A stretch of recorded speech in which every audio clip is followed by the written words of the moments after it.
Alas 6 ng umaga hanggang sa mga oras na ito ay muling naranasan ng mga pasahero dito sa Commonwealth Avenue sa area ng Litex yung hirap ng pagsakay. Alam mo, ibang mga pasahero halos isang oras na yung hinihintay at nagtsatsaga sila sa paghihintay dito sa may area na ito, pero punuan yung marami pang publikong sasakyan.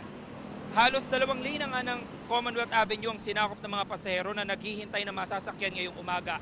Paunahan, makasakay lang. Ang ilan napapatakbo pa, punuan ng maraming jeep at UB Express. Ang maluwag at hindi siksika na yung mga bus. Ayon sa mga pasahero na namin nakausap, nabawasan ng mga bumabiyahing jeep. Posible raw na dahilan ang mataas na presyo ng diesel. Ang ibang pasahero halos 30 minuto hanggang 1 oras na nagtsatsaga. Pila rin ang mga pasahero para sa libreng sakay na ang ruta ng bus ay mula Litex hanggang Manila City Hall. Mahirap po sobra kasi po daming agawan po. Araw-araw ganyan pa karanasan. Opo. Pag gantong oras po, mahirap talaga sumakay. Mahirap po eh. Kulang po lang jeep. Hihintay lang po kahit matagal para makasakay lang. Hirap sir eh. Paunahan, wala na masyadong babiyahe ngayon eh. Sobrang taas ng gasolina siguro. Paano yan?